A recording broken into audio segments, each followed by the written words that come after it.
नीतीश कुमार सदन को संबोधित कर रहे हैं। आइए सीधे लिए चलते हैं आपको वहां पर। और उस निर्णय के आधार पर सोमवार की बैठक स्थगित की गई और शनिवार को, उसके पहले शनिवार को बैठक हो रही। इसमें कोई आश्चर्य की बात नहीं है। आज तक संसदीय परिपाटी जो रही है और जो हमारे विधानमंडल में उसका पालन होता रहा है,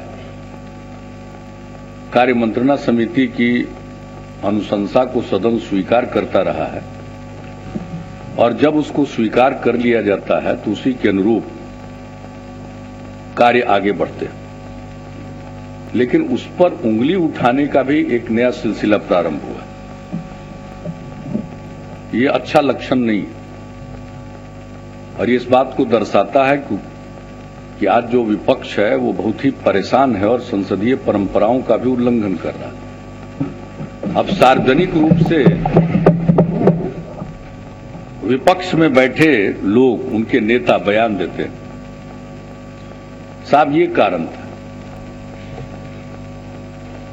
29 तारीख को केंद्र का बजट, केंद्र में संसद में बजट पेश होगा, तो जो मुख्यमंत्री यहां बोलते उसको मीडिया में जगह नहीं मिलती। मैं समझता हूं कि ऐसी ओछी बातें वही करेंगे जो किसी न किसी प्रकार से मीडिया में बने रहना चाहते।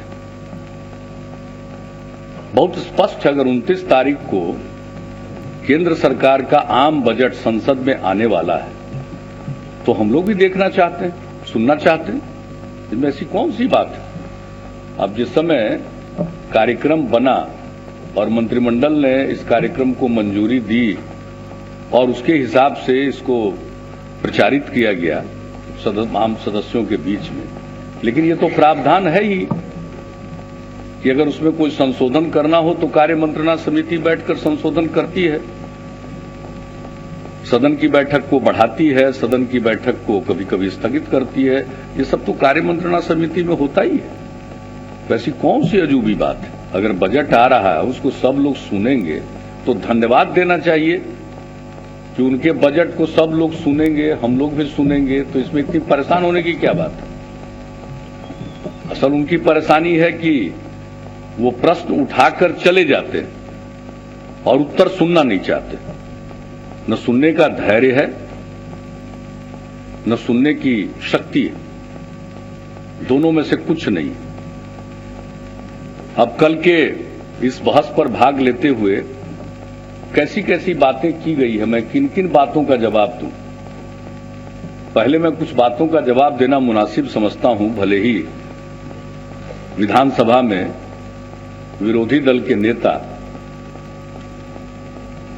सदन में नहीं है, लेकिन उन्होंने कई बातें कल कही जो कभी कभी आश्चर्यचकित करता है कि आंकड़े कैसे पेश करते हैं, कहां से आंकड़े आते हैं। क्राइम के संबंध में जो आंकड़े प्रकाशित होते हैं वो सर्वविदित है। एक तो राज्य सरकारें, उनका पुलिस महकमा प्रकाशित करता है और जो आंकड़े इकट्ठा होते हैं उन आंकड़ों को केंद्र सरकार के गृह मंत्रालय के पास भेजा जाता है और गृह मंत्रालय के अधीन नेशनल क्राइम रिकॉर्ड ब्यूरो बना हुआ है और वो हर साल के आंकड़ों को, पूरे देश के आंकड़ों को प्रकाशित करता है अलग अलग राज्यों, और फिर उसका वो विश्लेषण भी करता है आंकड़ों का। प्रति लाख की आबादी पर कहां कितने अपराध हुए, देश भर का औसत क्या रहा, किस राज्य में कितने अपराध हुए, इन सब चीजों का वही एकमात्र आधिकारिक आंकड़ा है और उसी को माना जाता है और उसी को उद्धृत किया जाता है। अभी 2014 के आंकड़े प्रकाशित हैं, 2015 के आंकड़े अभी प्रकाशित नहीं हुए, क्योंकि 2015 के आंकड़े 2016 में कुछ महीने के बाद वो प्रकाशित करते हैं।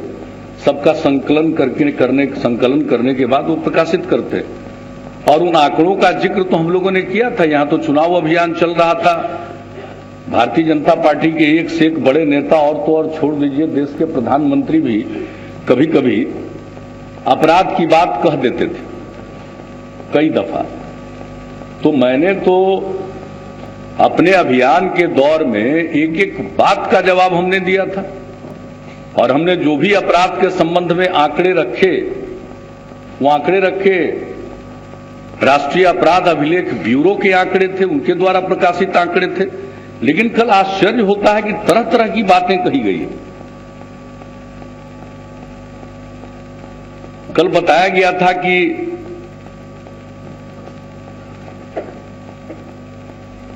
देश भर में प्रतिदिन औसत बलात्कार की 9 घटनाएं होती हैं, उसमें अकेले बिहार में 6 घटती है। पूरे भारत में प्रतिदिन हत्या का औसत 27 घटनाओं में अकेले बिहार में 12 हत्याएं होती है। इसी तरह से कई आंकड़े कल पढ़े गए, पता नहीं कहां से आंकड़े लाते हैं। और सदन के अंदर जब कोई आंकड़ा आप प्रस्तुत करिए तो आपके पास उसका कोई प्रमाण होना चाहिए, वरना आंकड़ों को रखने में परहेज करिए। मैंने तो इन चीजों के बारे में बहुत पहले और कल तो तरह तरह की बात कही। अब आपको मैं बता देना चाहता हूं, जो 2014 में राष्ट्रीय अपराध अभिलेख ब्यूरो द्वारा प्रकाशित आंकड़ों के अनुसार हत्या के मामले में अपराध दर के आधार पर बिहार 3.3 कांड प्रति लाख जनसंख्या की अपेक्षा छत्तीसगढ़ में 3.9, हरियाणा में 4.1, झारखंड में 5.0 उससे बेहतर है। अपराध दर के आधार पर हत्या में राष्ट्रीय स्तर पर बिहार का 12वां स्थान। कि कहां ये 2014 के जो आंकड़े हैं वो कुछ और बताते हैं, और ये कहां से आंकड़े लाकर ये बोलते रहते हैं। और जब हम देखते हैं, तुलना करते हैं पिछले वर्षों से भी, तो हम देख रहे हैं कि इसमें कमी आती जा रही है। 2015 का हम देखते हैं, जो हमारे राज्य सरकार के पास आंकड़े हैं उसको हम देखते हैं, तो राष्ट्रीय अपराध अभिलेख ब्यूरो का तो सालाना प्रकाशित होता है। तो 12 में हत्या की 3566 घटना, 13 में 3441, 2014 में 3403 और 2015 में 3178 घटनाएं घटी हुई। यानी घटनाओं की संख्या, हत्या के वारदातों की संख्या भी घट रही है। लेकिन मैं इन चीजों पर बहस नहीं करना चाहता हूं, मैं उस पर आऊंगा। मैं तो सिर्फ इस बात का उल्लेख करना चाहता हूं और सदन में इस बात को दर्ज कराना चाहता हूं कि कल नेता विरोधी दल के द्वारा जो आंकड़े रखे गए उसका सच्चाई से और तथ्य से कोई वास्ता नहीं, और न ही उसका कोई आधार है। लेकिन बोलना है, कुछ भी बोलना है, लगातार बोलते रहना है, क्योंकि कुछ लोगों की आदत है, वह शब्द असंसदीय है लेकिन हिंदी में वह मुहावरा है, झूठ की खेती। मैं किसी को नहीं कह रहा हूं कि वो झूठ बोल रहे हैं, उसके लिए हम शब्द का इस्तेमाल करेंगे असत्य, लेकिन झूठ की खेती, यही इन लोगों का आचरण है। इस प्रकार से हर प्रकार की घटनाओं के मामले में, और इंतजार करना चाहिए 2015 के भी आंकड़े कुछ महीने के बाद, महीने 2 महीने के बाद राष्ट्रीय अपराध अभिलेख ब्यूरो प्रकाशित ही कर देगा। और अगर अध्यक्ष महोदय आप चाहेंगे तो जो हमारे राज्य सरकार के द्वारा, गृह विभाग के द्वारा या पुलिस महकमे में जो आंकड़ों को इकट्ठा किया जाता, आप कहेंगे तो जो राज्य सरकार के आंकड़े हम लोग रख देंगे। वैसे हम लोग जानबूझकर कि राष्ट्रीय अपराध अभिलेख ब्यूरो के आंकड़े ही आधिकारिक हैं, उसी का इस्तेमाल करते हैं। लेकिन आप कहेंगे तो हम राज्य की तरफ से भी आंकड़े प्रस्तुत कर देंगे अलग अलग क्षेत्र में। अब एक अपहरण के मामले में दो तरह के अपहरण होते हैं। देखिए, एक अपहरण हुआ सामान्य अपहरण, और एक होता है फिरौती के लिए अपहरण। लेकिन जो सामान्य अपहरण है उसकी घटनाएं ज्यादा प्रतिवेदित होती है। अब उसका कारण यह है कि अगर कोई घर से लापता भी हो जाएगा और 24 घंटा कि अंदर अगर वो नहीं लौटता है और पुलिस को रिपोर्ट होता है तो उस मामले को अपहरण की धारा के अंतर्गत दर्ज करना पड़ता है। ये अब सुप्रीम कोर्ट का फैसला हो गया। तो आप ऐसा मत समझिएगा कि वाकई जो अपहरण के केस होते हैं ये मात्र वही आंकड़े हैं, इसके अलावे उनको भी अपहरण के मामले में उन मामलों को भी अपहरण के धाराओं में केस दर्ज करना पड़ता है। जो घर से बाहर चले गए हैं और लौट कर नहीं आए हैं, घर वालों को पता नहीं, तो उनको अन्य धाराओं के अलावे अपहरण के धारा के अंतर्गत मामले को दर्ज करना पड़ता है। इसलिए हो सकता है कि अपहरण के मामले में आपको आंकड़ों में कुछ वृद्धि दिखाई पड़े, लेकिन उसका कारण यह है, सबको जानना चाहिए, सबको समझना चाहिए। यह कोई जरूरी नहीं है कि सब के सब अपहरण के आपराधिक मामले ही अंत में साबित हों, लेकिन आंकड़ों को दर्ज करना पड़ता है। लेकिन बाकी जितने अपराध हैं उन मामलों में आंकड़े इस बात के सबूत हैं। अब रही बात कि अगर आप प्रतिदिन, देश के हर हिस्से में होता है अपराध, नहीं होना चाहिए, सबका लक्ष्य कि अंतोगत्वा अपराध मुक्त समाज स्थापित हो जाए, लेकिन वह तो लक्ष्य है, वह आदर्श है। तरह तरह का की प्रवृत्ति, मनोवृत्ति लोगों की होती है और आपराधिक घटनाएं घटती हैं। सवाल है कि आपराधिक घटनाएं घटें और उस पर जो कार्रवाई होनी चाहिए वह कार्रवाई होती है या नहीं होती। प्रश्न इसका, आपराधिक घटनाएं नहीं घटेंगी इसका कोई भी अगर दावा करता है तो वह उसका दावा बेबुनियाद है। लक्ष्य जरूर हो सकता है, दुनिया के हर हिस्से में अपराध की घटनाएं घटती हैं। अब बिहार में अपराध की घटना घटी, सुबह से शाम तक कहीं कुछ घटा, उस सब को इकट्ठा करके असम में एक बयान जारी कर दीजिए। अब बयान इसलिए जारी कर दीजिए कि कल किसी न किसी प्रकार से मीडिया में आ जाए और कहिए देखिए इतने अपराध हो रहे हैं।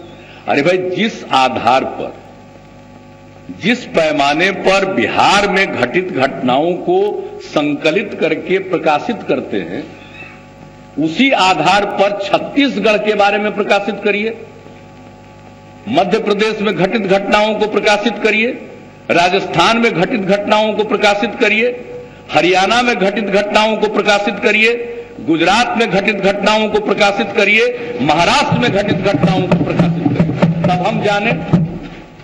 उसी आधार पर, हम और कुछ नहीं कहते, खाली सुबह से शाम तक का जितने तरह की आपराधिक घटनाएं घटती हैं सब राज्य में सबको प्रकाशित कर दीजिए और उसके बाद सबको जरा सा छाप दीजिए, तब ना तुलना कीजिएगा। तो अपराध के मामले में एक परसेप्शन, एक अवधारणा बनाने की चेष्टा हो रही है और कुछ नहीं।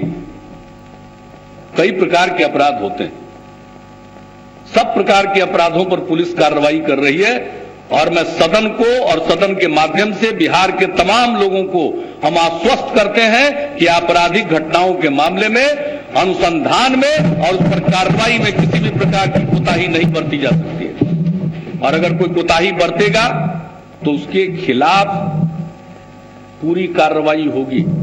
आप ये मत समझिए कि एक भी घटना पर नजर नहीं, एक एक घटना पर नजर है। मैंने तो सिर्फ ये कहा कि भाई घटनाएं घटती हैं, सब जगह घटती है। हमारे यहां तो किसी भी मामले में कोई भेदभाव तो है नहीं।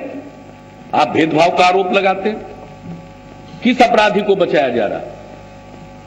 अगर एक विधायक का नाम आया है एक बलात्कार के मामले में तो पुलिस ने कितने जगहों पर छापा मारा, टीम गठित करके कार्रवाई हो रही है।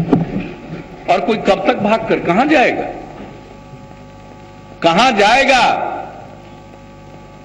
कानून के कटघरे में खड़ा होना पड़ेगा और हम आश्वस्त करते हैं कि कानून के कटघरे में खड़ा करके अदालत से अपील की जाएगी कि इसका स्पीडी ट्रायल होना चाहिए।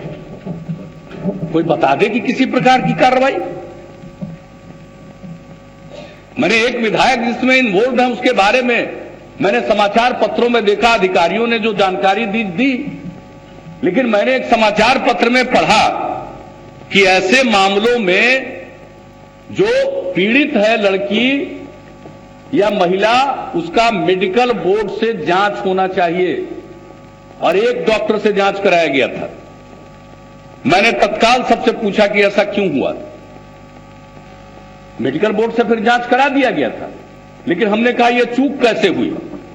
अगर ऐसी चूक होगी तो दोषी को कहीं ना कहीं तकनीकी तौर पर फायदा हो सकता है, और हमने कहा इसके लिए जिम्मेवार कौन है। मैंने डीएम से पूछा, डीआईजी पटना से पूछा, आईजी पटना से पूछा, सबसे पूछा, और उसके बाद हमने तत्काल चीफ सेक्रेटरी को कहा कि तत्काल कार्रवाई करिए पुलिस अधीक्षक पर, और हमने पूरे जांच का आदेश दिया है कि पूरा जांच करिए कि और कोई मामला तो नहीं है। पता नहीं इस तरह की कोई तकनीकी कोई कमी रह जाए और उसके आधार पर किसी को लाभ मिल जाए।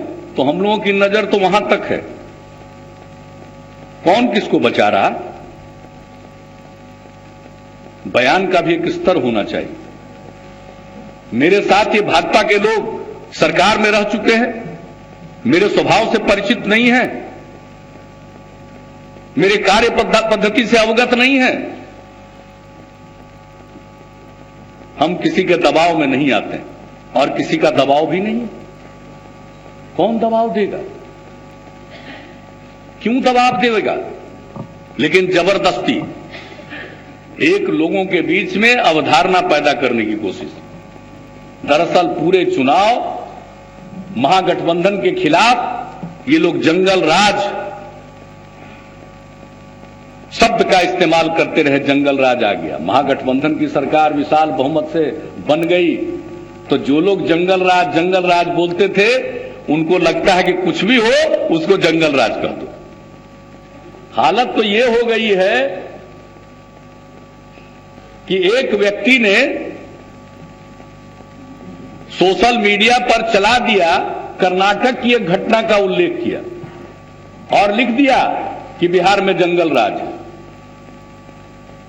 तो उसको बहुत लोग लाइक करने वाले नहीं मिल गए, बहुत लोगों ने कमेंट किया, कुछ लोगों ने शायद रीट्वीट भी कर दिया, लेकिन मात्र 3 लोग थे जिन्होंने ये लिखा कि अरे भाई घटना कर्नाटक की है और बिहार में जंगल राज का इसका क्या मतलब। तो उस व्यक्ति ने कहा कि मैं यही देख रहा था कि भाई बिना पढ़े लोग तुरंत जंगल राज सुनते ही नाचने लगते हैं और लाइक करने लगते हैं। इस बात का हमने उल्लेख किया था एक सार्वजनिक सभा में, हमारे पार्टी के द्वारा जननायक स्वर्गीय कर्पूरी ठाकुर जी की जयंती समारोह का आयोजन था। उस दिन हम सुना रहे थे इस घटना को। ये तो हालत है, ये अवधारणा पैदा करने की कोशिश है। तो हम लोगों को सब मालूम है, प्रचार में माहिर हैं और कुछ भी करेंगे। अरे हम तो सारा काम कर रहे हैं, जहां तक लॉ एंड ऑर्डर और क्राइम का प्रश्न है वो पूरे तौर पर नियंत्रण में है। बिहार में सांप्रदायिक सद्भाव है, सामाजिक सौहार्द है, लोगों के मन में किसी प्रकार का डर नहीं है। ये डर उत्पन्न करना चाहते हैं, ये चाहते हैं कि लोग डरने लगे। शाम में अभी भी महिलाएं निकल ही रही हैं, इन लोगों के लाख डराने के बाद भी। बाजार खुला ही हुआ है देर तक, सब लोगों को पता है। कोई जब चाहता है घर से निकलना निकल रहा है, वापस घर जाना चाहता है घर जा रहा है, कहीं कोई व्यवधान नहीं। लेकिन ये भय का वातावरण पैदा करना चाहते हैं, ये इनकी साजिश है। लेकिन इस साजिश में वो कामयाब नहीं होंगे। हमने 3 दिन पूरी समीक्षा की है, विभागवार जब समीक्षा की थी उस दिन हमने समीक्षा की थी थोड़ी, लेकिन हमने कहा था डिटेल समीक्षा करेंगे। 2 दिन समीक्षा करने के बाद कहा हमने कि जिलावार आंकड़े तैयार करिए, थानावार अपराध के ट्रेंड पता करिए, किस इलाके में किस ढंग के अपराध होते हैं, अध्ययन करिए, विश्लेषण करिए, तो अपराध पर काबू पाने में और सहूलियत होगी। और इसके अलावे कोई और सामाजिक अभियान भी चले तो कैसे चलाया जाए। हमने इसलिए बैठक की और आपको हम बताना चाहते हैं उस बैठक में हर बिंदु पर हमने चर्चा की, क्राइम पर सब कुछ, और हमने पुलिस अधिकारियों को कहा कि भाई अपराध के आंकड़े आप बता रहे हैं कम हो रहे हैं, लेकिन एक परसेप्शन पैदा करने की कोशिश हो रही है।